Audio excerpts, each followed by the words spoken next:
Bem-vindos a mais uma temporada do VibraCast. Meu nome é Pamela, eu sou líder da comunidade da Vibra e esse é o primeiro episódio de 2022. E para abrir essa temporada, nós vamos falar sobre um tema cada vez mais comum, principalmente entre os profissionais de tecnologia: a síndrome de burnout e a ansiedade.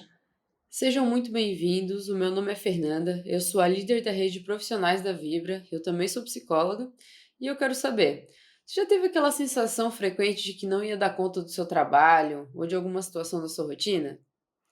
Vocês já tiveram uma sensação de tela azul na mente quando a gente não consegue pensar direito ou fazer qualquer tarefa simples que a gente já está mais que acostumado a fazer? E como que tá a sua ansiedade? Você já ficou ansioso achando que ia perder o controle? Por mais que sejam comuns, é muito importante estar atento a esses alertas, porque manter a saúde mental em dia é o que ajuda a tornar a nossa rotina mais produtiva e a vida mais leve. Quer saber como lidar com a ansiedade e com o burnout? Então fica aqui com a gente.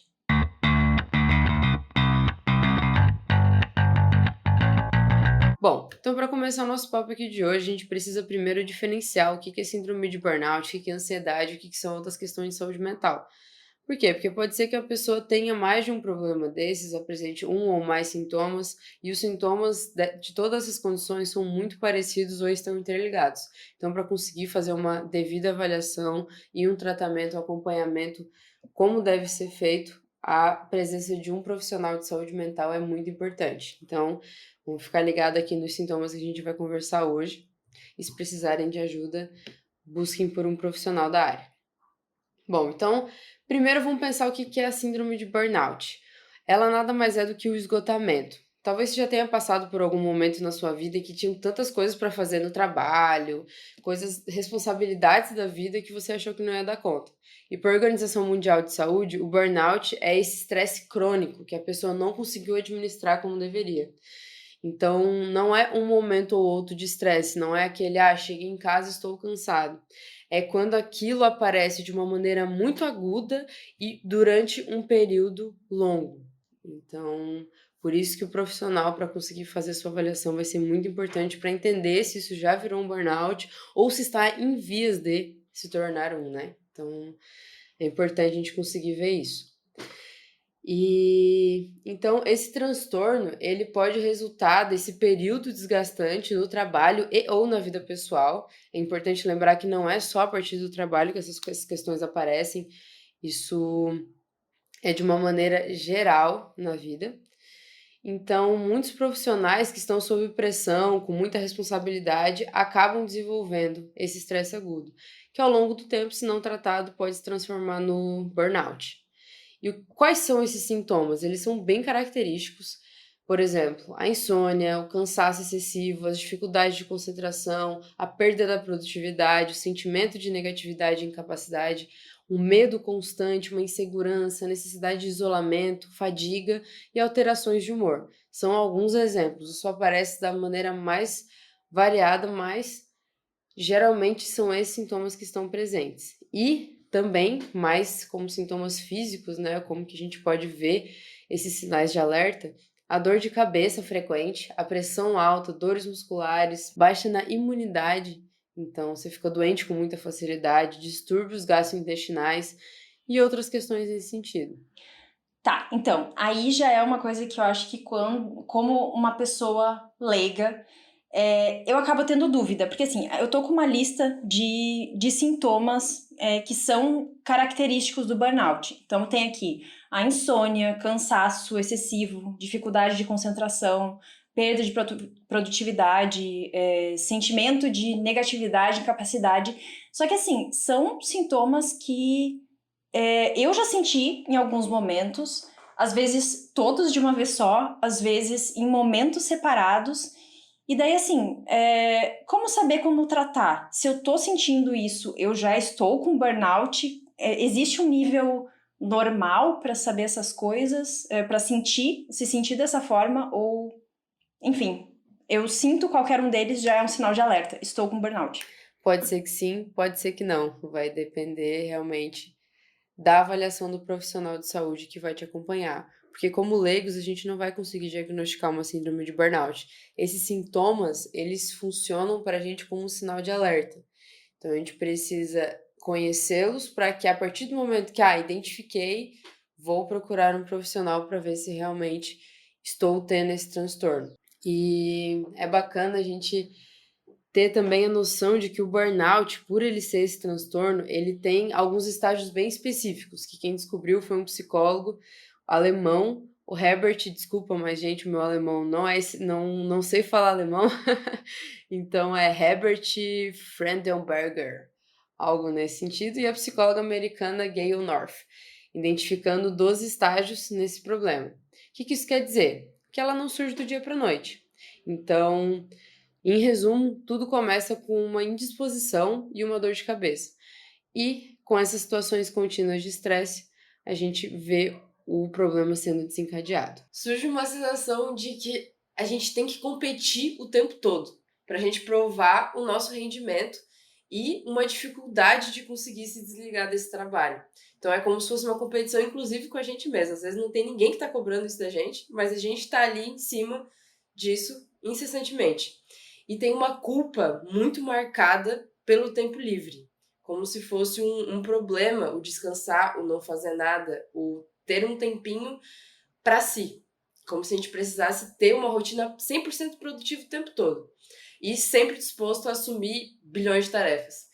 Então a gente está aqui conversando com alguém, ao mesmo tempo a gente está respondendo o WhatsApp, a gente está numa reunião, a gente está pensando num problema que está ali na frente. Então a gente tem uma dificuldade muito grande de focar numa tarefa por vez. A gente quer assumir um monte de coisa ao mesmo tempo. Uhum. Nossa, essa culpa por tempo livre, eu acho que ninguém consegue escapar, pelo menos em algum momento. E eu acho que, assim, quem tá nos ouvindo e talvez agora, durante a pandemia, tenha precisado assumir o trabalho home office, ou quem já trabalhava dessa forma antes, talvez sinta isso de uma forma ainda mais forte. Tipo, de não conseguir separar o momento de trabalhar do momento de ter lazer e tudo mais, porque tá tudo acontecendo dentro de casa. Então, acho que a culpa por tempo livre, do tipo, você vê o seu computador ali do lado. Poxa, mas eu poderia trabalhar mais um pouquinho. Mas e depois da minha janta, quem sabe eu volto ali só para terminar aquela última tarefinha. Então, assim, isso vai acabar acumulando realmente culpas que não precisariam existir, mas estão ali. E eu acho que é bem como tu falou, Fer, a gente começa a gente nem sente, às vezes, quando a ansiedade tá começando, mas essas pequenas coisinhas, assim, que vão se acumulando no dia a dia, uma hora estoura, né? E o corpo da gente sente. Exatamente. E é até irônico, né, que o pessoal já deve ter percebido que a minha voz está bem anasalada. E a gente já está há um tempo pensando em gravar esse podcast sobre saúde mental, sobre o burnout. E eu me coloquei numa situação em que eu me vi tendo vários desses sintomas, e inclusive o meu corpo chegou e gritou para mim, pelo amor de Deus, para um pouco porque eu não estou conseguindo. Daí veio uma reação de uma pseudogripe para dizer, ó, nesse ritmo não dá, vamos dar uma segurada que tá demais. Então, ninguém tá livre disso. Isso pode acontecer com todo mundo, inclusive mais de uma vez, em períodos diferentes. Então, a gente realmente precisa estar atento, porque a saúde mental, ela interfere na nossa saúde como um todo. O nosso corpo fala. Quando a nossa mente precisa expressar alguma coisa, algum tipo de esgotamento, o nosso corpo fala. Então, isso é um processo de somatização que a gente fala, né? Isso acontece muito. Então, às vezes, eu tô com uma dor ali, eu tô com não sei o que lá. Geralmente tem alguma outra causa e a gente precisa olhar para isso com um pouco mais de cuidado. E a gente percebe que quando a gente está num período assim mais com esses sintomas mais fortes, mais gritantes, as nossas necessidades pessoais começam a ficar em segundo plano. Inclusive a vida social. Você comentou da pandemia. A pandemia necessariamente nos isolou por questão ali do vírus, e a gente ainda está tentando se reacostumar com ter uma vida social, e acabou ficando realmente como uma coisa secundária, como a gente não trata mais como uma prioridade ter uma vida social nesse momento, porque a gente está prestando atenção na nossa saúde, etc. Então, a gente está com medo ainda tem esse medo. E daí a gente vai perdendo o nosso individualismo, aparecendo algumas alterações no nosso comportamento. Por exemplo, conheci várias pessoas que eram tímidas e começaram a falar demais, ou o contrário, eram muito extrovertidos e passaram a ter algum tipo de depressão e começaram a ficar um pouco mais introvertidos, por exemplo. Então essas coisas estão aí gritando, batendo na nossa porta, e a gente precisa se atentar a eles. Então, Fer, é isso. Eu acho que a gente tem que aprender a lidar com essas várias questões como um todo, mas também é preciso a gente parar e ouvir o nosso corpo e entender que aquela frase clichê, mas tá tudo bem se não tá tudo bem, e a gente precisa aprender a lidar com isso, porque senão é como você falou, o corpo ele vai fazer você parar, por mais que você não queira parar, as coisas não funcionam só no automático, só da forma como a gente quer, então se a gente não se programa para parar, ele vai dar um jeito de fazer com que isso aconteça. E eu acho que é importante não só a gente ter essa consciência, mas empresas, sociedade como um todo, ter noção de que a gente tá todo mundo ainda passando por um período complicado, um período que, enfim, situações que nós nunca tínhamos passado antes, e agora, assim, bem como tu comentou, a volta à normalidade também está sendo estressante pra gente, porque é normal, mas não é o nosso normal de antes. Então, como que eu lido com as coisas agora, sabe? Qual é o procedimento, qual é o protocolo de agora? Então, é tudo ainda incerto, por mais que as coisas estejam voltando ao mais parecido com o familiar que a gente tinha antes. Então, é preciso, assim, as empresas estarem atentas a como que os seus colaboradores estão, tá atento realmente à saúde mental de todo mundo que está envolvido nos processos de dentro de empresas, para que essas situações extremas, assim, elas não aconteçam e o trabalho, a rotina, não acabe adoecendo os profissionais, os colaboradores que estão trabalhando nessa empresa. Sim, tem posso citar alguns sintomas aqui que a gente pode perceber que, por exemplo, um forte estresse, uma confusão mental, um adoecimento físico, como eu comentei, dificuldade de raciocínio, esse é um dos mais característicos, assim, nós costumávamos ter uma linha de raciocínio ali e, de repente, a gente não tá mais conseguindo seguir, a gente tá desviando, não tá conseguindo ter o mesmo padrão que a gente estava tendo antes. Então, tem alguns pontos que vão aparecendo pra gente e, de novo, é muito importante, caso esses sintomas estejam aparecendo, que seja buscada a ajuda de um profissional, de um psicólogo, de um psiquiatra, para conseguir diagnosticar e tratar devidamente essas questões. Porque a ansiedade em si, vamos falar um pouquinho de ansiedade agora, ela não é um problema. A gente está muito acostumado a ver a ansiedade como um problema, como algo a ser corrigido. Mas o que a gente tem que ter em mente é que estar ansioso não é sinônimo de estar doente. A ansiedade é uma resposta do nosso corpo, ela é necessária, claro, em certa medida, para que a gente não trave, para que a gente continue vislumbrando o futuro. Porque o que é a ansiedade? É você conseguir olhar para frente um desejo, alguma coisa que você queira fazer, uma ação, etc., porém com noção de que aquilo ali pode ter algum tipo de dificuldade. Então, a gente já passou por determinada situação e a gente sabe que determinado problema pode aparecer. Isso é ansiedade. A gente se precavém de problemas que a gente já conhece. Então, isso nada mais é do que uma resposta do nosso corpo. O nosso corpo, tudo que ele quer é que a gente se adapte e que a gente tenha um bem-estar.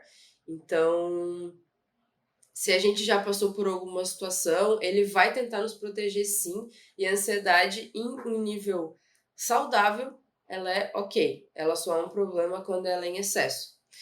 Então, como praticamente tudo nessa vida, né? E ela pode estar associada ao burnout, assim como a outros transtornos mentais também. Existem muitas condições psíquicas que podem acontecer a partir principalmente de estresse, desses sintomas que a gente comentou. E do que pode aparecer de físico também, que eu posso comentar, em casos assim muito agudos, falta de ar, respiração ofegante, sensação de encarceramento dentro do próprio corpo, uma fala acelerada, um medo constante, uma tensão muscular, membros inquietos, sensação de tontura, enjoo, desmaio. Existem muitos comportamentos que podem aparecer, muitos sintomas. E a ansiedade aguda recorrente, ela pode levar a essa condição de burnout, entre outros problemas. E isso pode acontecer em qualquer idade, e vale destacar que algumas condições ocupacionais podem melhorar ou piorar esse quadro. Nossa, assim, eu acho que só de ouvir essa lista aí, eu já comecei a ficar ansiosa, a sentir tudo isso. A gente já começa a respirar um pouquinho mais devagar. Nossa, eu acho que vamos fazer um intervalinho e daqui a pouco a gente volta para falar sobre a nossa pesquisa. A gente fez uma pesquisa com os profissionais da nossa base para entender como que eles estavam sentindo esse período de pandemia, de estresse generalizado, e a gente já volta para mostrar para vocês. Então tá, gente, estamos de volta. E como eu comentei antes, a gente fez uma pesquisa com os profissionais cadastrados na plataforma da Vibra sobre qualidade de vida, sobre rotina de trabalho, para a gente identificar justamente o burnout e os impactos dele durante a pandemia. A gente fez 20 perguntas para 60 profissionais que responderam para a gente, todos na faixa etária de 18 a 46 anos. E os resultados foram bem interessantes, eu vou trazer alguns deles aqui para vocês. 53% deles não trabalhava em home office antes da pandemia, então um cenário completamente novo para metade dos nossos respondentes. Mais de 33% dos entrevistados sentiram que a demanda de trabalho aumentou, então além de ter todo esse cenário diferente, ainda teve aumento na demanda de trabalho. Mais de 33% também percebeu mudança de rendimento no trabalho, e isso é uma coisa que a gente comenta muito no nosso dia a dia de trabalho, né? De ter picos de produtividade. Tem um dia que, nossa, hoje assim, meu dia rendeu um monte, e tem, depois daquele dia de muito rendimento, sei lá, uns 3 dias que a coisa não anda. Então, isso foi uma coisa que os profissionais perceberam também. 30% deles disseram ter sentido ansiedade durante a pandemia. Enfim, a gente já conversou bastante sobre isso, acho que fica bem claro o porquê. Mais de 26% deles tiveram aquela sensação de tela azul que a Fernanda comentou lá no início, que impede a gente de fazer tarefas que são relativamente simples. Sabe aquela sensação de tu ficar olhando para o computador ou olhando para a tarefa que tu tem que fazer e simplesmente nada sair? Sabe o gatinho da tela azul? A lógica é essa.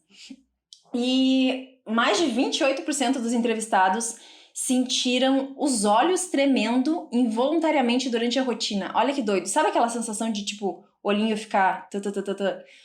Todo mundo tem isso em algum momento, né? Acontece, mas é um número alto. Se a gente pensar, 28%, quase 30% de quem respondeu sentir isso de uma forma constante, é realmente um sinal de alerta.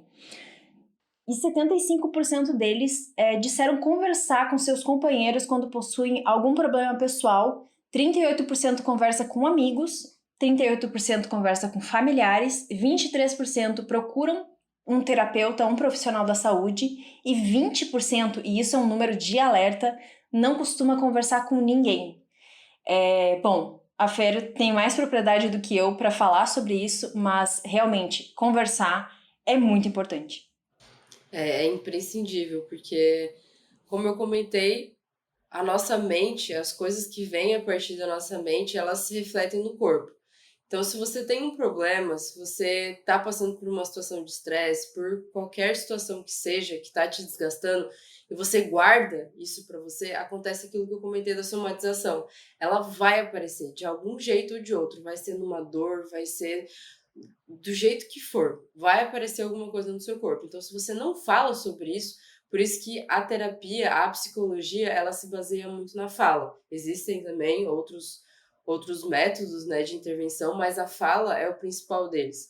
Por quê? Porque a gente entendeu que a partir do momento em que isso é externalizado e, de alguma maneira, tornado consciente, tem muita coisa que vai nos afetando e que a gente não chega a tornar consciente, que é muito doido, que a gente às vezes não percebe. Então, se você não externaliza e não torna consciente, aquilo ali não vai deixar de estar dentro de você, não vai deixar de te afetar. Pelo contrário, ele vai te afetar de uma maneira que você nem vai se dar conta, mas ele vai te prejudicar muito. Então é muito importante que a gente consiga falar sobre essas questões quando alguma coisa está incomodando. Pode ser com quem quer que seja, claro, é sempre interessante que seja com um profissional, caso seja um problema já um pouco mais agudo, caso você sinta essa necessidade, mas conversar com qualquer pessoa já é importante. Falar sobre os sentimentos, falar sobre as sensações, falar sobre os seus problemas. É realmente bem importante para as questões de saúde mental. E esses dados, eles levam a gente a pensar que a síndrome de burnout aumentou muito na pandemia. E não só os dados da nossa pesquisa, né? Tem várias pesquisas que foram feitas agora nesse período e que a gente teve mais do que certeza que não só pelo trabalho, né? Mas é que a gente se viu numa situação em que a gente nunca tinha se encontrado. A gente precisou ficar totalmente isolado, a gente precisou, muitas vezes, nós estávamos longe da família, a gente não podia mais visitar a família. Tiveram crianças que nasceram, que nunca tiveram contato com outras pessoas além de quem estava ali dentro de casa. Então, toda uma situação muito diferente, ansiogênica, porque um medo constante, as informações da mídia, um vírus que estava vindo matando muitas pessoas, matou muitas pessoas. Então foi uma situação de extremo estresse global. Todo mundo se viu nesse pânico generalizado e, claro, que isso ia aparecer na nossa saúde mental, né? Seria impossível que não aparecesse. E também isso apareceu muito pela complexidade das relações de trabalho. Então, daquele estímulo constante de informação o tempo todo, o Instagram, o Facebook, a televisão, tudo, e o WhatsApp, todo mundo bombardeando a gente com um monte de informação e uma carência de cuidado e diálogo sobre o assunto, porque com esse isolamento tinha ali o videochamada, o telefone, etc. Mas acho que todo mundo sentiu isso, que a gente acabou se retraindo um pouco mais. E a gente, principalmente no começo, tivemos essa carência do cuidado. Depois a gente começou a perceber como era importante se exercitar, comer direito. Essas coisas foram pontos que foram trazidos a partir da pandemia e que espero muito que a gente não esqueça disso, porque realmente é uma coisa que a gente tem que levar, a gente não pode viver nesse automático e metralhando o nosso corpo, que a gente não consegue viver muito tempo desse jeito. E foi um fenômeno global que perpassou por todas as profissões. E na carreira de TI não poderia ser diferente. Com a pandemia, como a gente não tinha mais o presencial, as questões, tudo que era remoto começou a ficar muito, muito popularizado, muito visado. Então, esses profissionais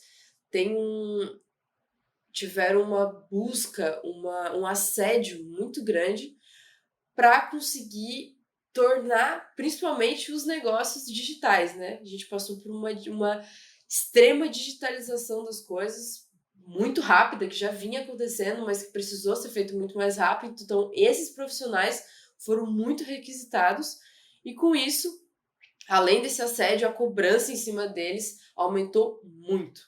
Então, muitas horas de trabalho em frente ao computador e resolvendo bilhões de problemas, porque a galera de TI tá aí, sabe que tá resolvendo o problema o tempo todo, todos os dias, e começou a pesar e muito na saúde desses trabalhadores. E muitas pessoas têm todos esses sintomas aqui que a gente está falando e nem percebem que elas estão passando por uma situação de burnout. Então, justamente por isso que as empresas, principalmente, precisam incentivar ações para que os colaboradores possam tratar ou, quem sabe, melhor ainda, prevenir esse problema. Uhum. Você estava falando ali de uma questão que me fez pensar, bom, eu não sou profissional de TI, mas eu lido com mídias sociais, enfim, qualquer outro tipo de mídia o tempo todo como qualquer outra pessoa, né? E eu acho que uma coisa que eu senti uma sobrecarga muito grande principalmente no início da pandemia, que eu acho que ao mesmo tempo que estava todo mundo assustado e isolado, a gente parece que criou uma necessidade ainda maior de estar todo mundo conectado. Meu Deus, ninguém larga a mão de ninguém e vai passar e fica em casa e todo mundo junto e sabe, muita coisa ao mesmo tempo.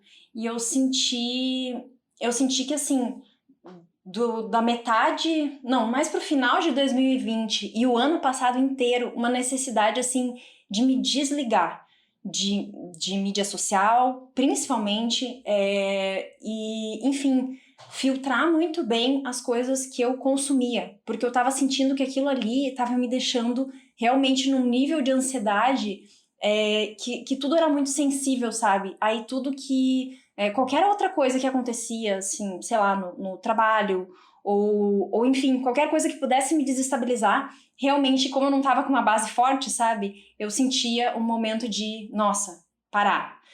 E, enfim, eu acho que a gente entender formas de identificar isso, de conseguir tratar isso, é importante, mas às vezes como nós, muitos de nós não são da área de saúde, realmente não sabem como identificar, eu acho que essa é uma dúvida que surge bastante, como a gente identificar e como tratar ansiedade e síndrome de burnout. Eu vou sugerir de a gente fazer mais uma pausa agora, mas na volta a gente pode falar mais sobre isso, sobre como identificar isso e como buscar um tratamento o mais rápido possível. Então tá, estamos de volta, gente, e realmente, problema de saúde mental pode afetar qualquer pessoa, eu acho que isso já ficou bem claro pela nossa conversa aqui, e por isso eu gostaria de ressaltar a vocês que estão acompanhando esse primeiro episódio do VibraCast de 2022, que a síndrome de burnout, assim como transtornos de ansiedade, elas têm prevenção e têm tratamento. Você não precisa ter que conviver com esses sintomas angustiantes, essa coisa que cresce e você não sabe lidar. Mas, afinal, o que fazer quando você sente sintomas de burnout e de ansiedade? Primeiro, saiba que você não precisa deixar que a situação se torne incontrolável, e eu acho que esse é o primeiro ponto, sabe? A gente entender que, como eu falei antes, tá tudo bem, não tá tudo bem, e é preciso buscar ajuda. Como a Fer comentou antes, não é uma coisa que acontece do dia pra noite, a gente vai começando a ter sinais, a gente vai entendendo o que tá acontecendo. E, Fer, eu vou passar pra ti porque tu vai saber explicar muito melhor do que eu como identificar isso. A gente não se permite muito pensar, não, hoje eu estou triste, hoje eu não estou bem, hoje eu estou doente. A gente tá numa sociedade muitas vezes um pouco demais, né? Um pouco positiva toxicamente. A gente precisa estar o tempo todo feliz, o tempo todo bem, o tempo todo, vamos pra frente. E às vezes a gente não tá. E tá tudo bem, como você comentou, tá tudo bem. A gente realmente precisa aceitar esses momentos. Porque não tem como a gente ter momentos felizes se a gente não tem momentos tristes. Um não existe sem o outro. A gente precisa ter todos, a gente precisa respeitar, inclusive, os nossos sentimentos, conseguir lidar com eles.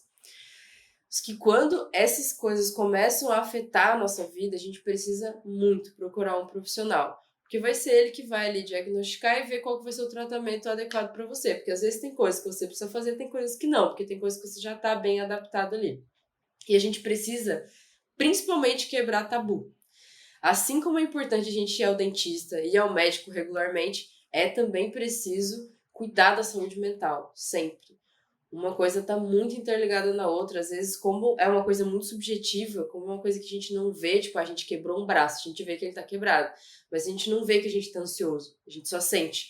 Quando as coisas estão no plano subjetivo, a gente tem mais dificuldade de validar e entender que aquilo ali é um problema. Então, é muito importante que a gente se atente para isso também, porque não é porque está na sua cabeça que não vai te afetar, muito pelo contrário. E é muito bacana também a gente conseguir adaptar a nossa rotina para que a gente tenha uma qualidade de vida melhor. E conseguir ver um sentido nas coisas que a gente está fazendo, né? Então, aquele velho clichê. Uma alimentação equilibrada, praticar exercícios regularmente, desacelerar do trabalho, ter momentos de folga. Isso aqui Olha, eu e a Pan, como a gente trabalha aqui na Vibra, a gente tem contato com muitos profissionais de TI, assim, a gente tem uma base de 4.500 profissionais, então a gente fala com muito profissional de TI diariamente. E essa parte do parar e ter momento de folga é muito difícil, porque é gostoso codar. Os profissionais de TI geralmente gostam muito de codar, então você tá ali, você quer terminar aquela funcionalidade, você tá terminando aquele código, não, mas eu não vou parar agora, porque acabou o meu horário, mas eu não vou parar agora, eu preciso terminar isso aqui, porque senão eu vou ter que deixar pro dia seguinte, então vai, e não para. E daí, não, mas nesse tempo aqui eu tenho essas 3 horas aqui de noite que poderia ter sido destinada a descansar, e não, eu vou aqui pegar um outro trabalho, eu vou fazer uma outra coisa, eu vou enfiar várias atribuições na minha rotina para que eu não tenha nenhum momento livre, para que eu não tenha nenhum momento de nem sei se nem um tempo ocioso mesmo. E, gente, isso é muito importante. O nosso cérebro precisa descansar. Então, se desconectar das redes de vez em quando, dos meios de informação. Gente, eu não sei vocês, mas o meu celular grita o dia inteiro com notificação de aplicativo, de gente falando, de não sei o que lá, é muita coisa, é muita informação o tempo todo. A gente não está preparado para isso. Nosso cérebro não está preparado para isso. Então, alguns períodos no dia é fundamental que a gente se realmente desconecte. Você pode ali assistir uma TV, pode dar uma volta, pode dormir, pode olhar para o teto, pode brincar com seu bichinho, com a sua criança, com o que quer que seja. Mas você precisa desconectar um pouco. Você não pode ficar o tempo todo nessa incessante busca da produtividade, porque a gente não consegue ficar muito tempo nesse ritmo. Nossa, eu fiquei pensando nisso que tu falou, Fer. A gente parece que tem aquele pensamento em que, nossa, como é bom, como é lindo a gente trabalhar com o que a gente ama, sabe? Eu acho que a gente só vê o lado positivo disso, mas também tem um lado muito perigoso e que a gente realmente sofre quando a gente ama trabalhar com alguma coisa, porque a gente não quer se desligar disso nunca. Então, é como você falou, codar é ótimo, é bacana, é uma coisa que eu amo fazer. Mas, para que isso aconteça, justamente para que corpo e mente estejam bem e saudáveis para você fazer o que você ama fazer, é importante ter esse momento de pausa, de vou fazer qualquer outra coisa que me faça bem, mas que realmente faz parte do seu cuidado, do seu enfim, seu momento de agora eu vou cuidar de mim. Isso é muito importante. Sim, exatamente. E essa culpa, né, como eu comentei, o sentimento de culpa como um todo, ele precisa ser repensado em várias esferas, mas aqui pensando no tempo livre, realmente é claro que a gente está num cenário de mundo, de empresas, em que todo mundo quer tudo para ontem e 1.000 coisas ao mesmo tempo, e é muito complicado a gente pensar em ter esse tempo livre, esse tempo ocioso ali. Mas cada coisa tem seu tempo. A ideia aqui não é que, não vou trabalhar, vou virar uma pessoa preguiçosa, não quero mais saber de nada. Não. A ideia é que quando a gente trabalha com mais qualidade, no tempo que é destinado a isso, sem ultrapassar o nosso limite, isso é muito benéfico. Então, em vez de você trabalhar 12 horas num dia, prejudicando a sua saúde mental, com às vezes vários momentos que você fica olhando para frente do computador e você pensa, meu Deus, o que é isso? O que eu tô fazendo? Às vezes dá aquele bloqueio.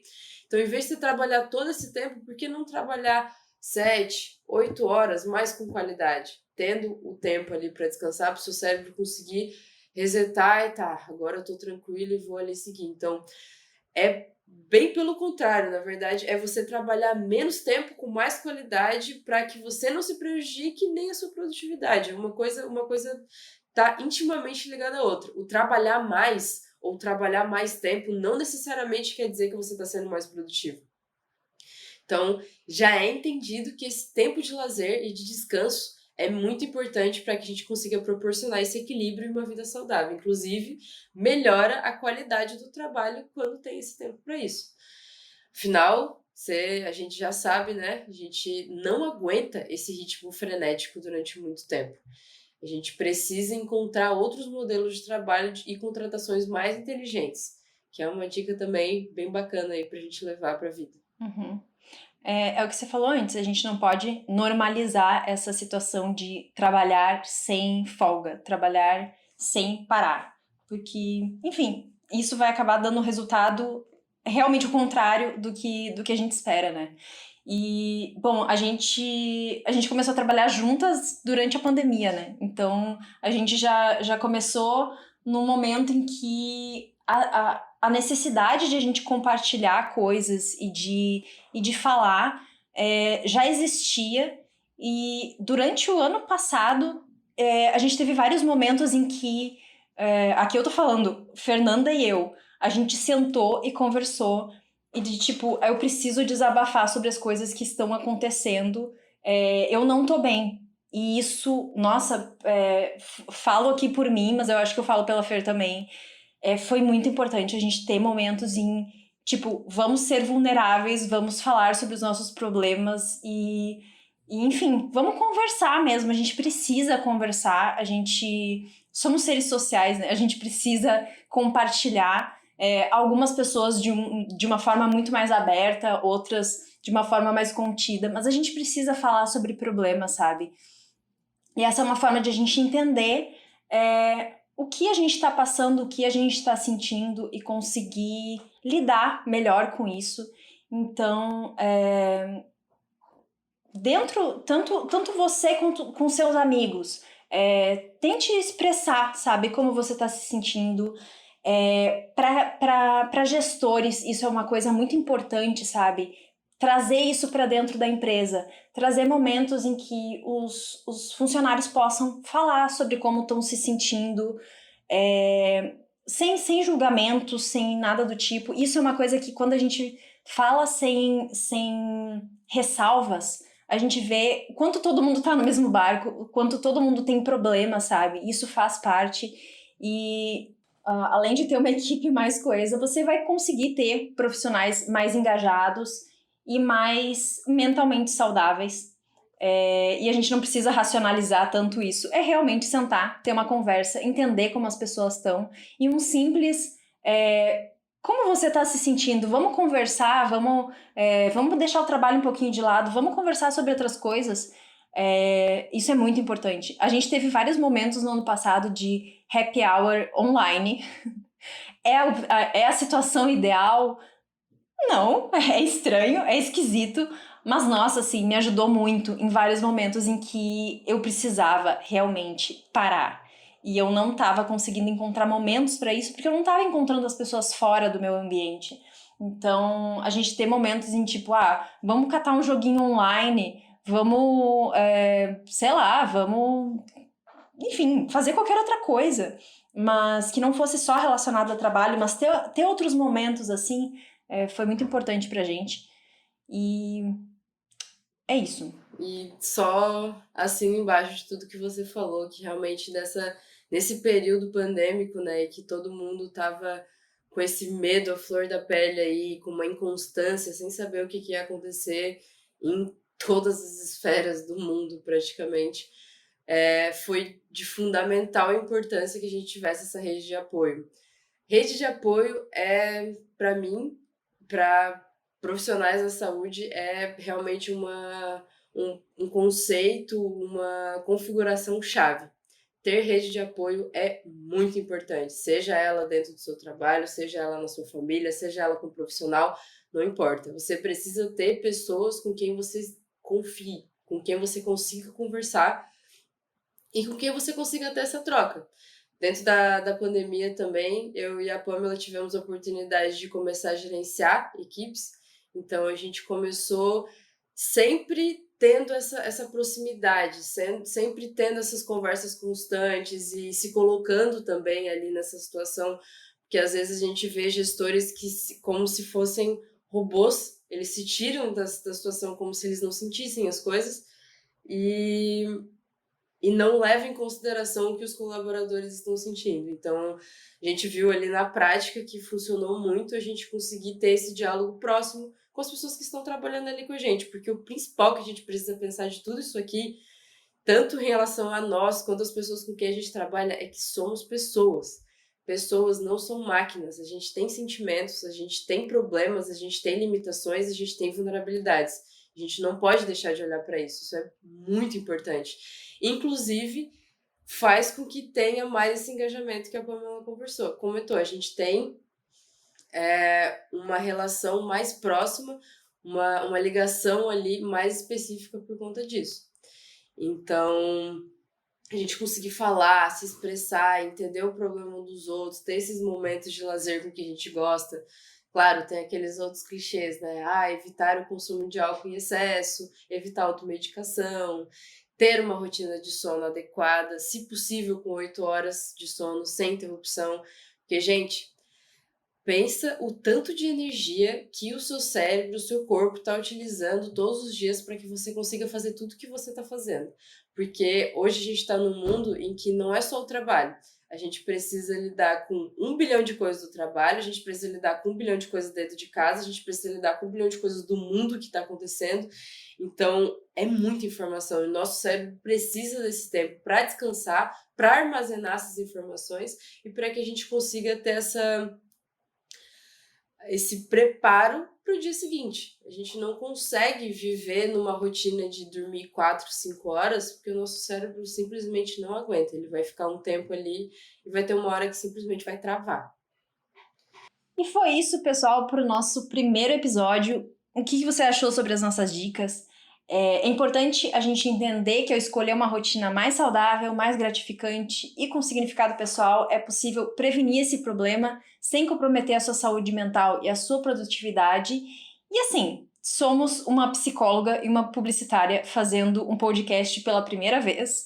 Contem pra gente o que vocês acharam, se é uma conversa válida. Se tiverem sugestões de temas e tudo mais, a gente vai seguir nos próximos episódios falando sobre saúde mental em TI, mas a opinião de vocês importa muito pra gente, então se tiverem sugestões, mandem pra gente, por favor, a gente vai adorar ouvir o que vocês acharam e o que vocês querem ouvir nos próximos episódios. Sim, esse retorno de vocês vai ser muito importante e foi um desafio muito interessante. A gente queria muito agradecer a presença de quem está aqui nos ouvindo nessa estreia aí do VibraCast 2022 e não deixe de conferir os próximos episódios. A gente vai continuar falando nessa linha e trazendo convidados, inclusive, então estamos aí para os próximos momentos. E se você quiser saber mais sobre o tema, chama a gente, nós temos referências bacanas para passar para vocês. E não deixe de acompanhar a Vibra nas redes sociais e no nosso blog. E vamos nos falando, gente.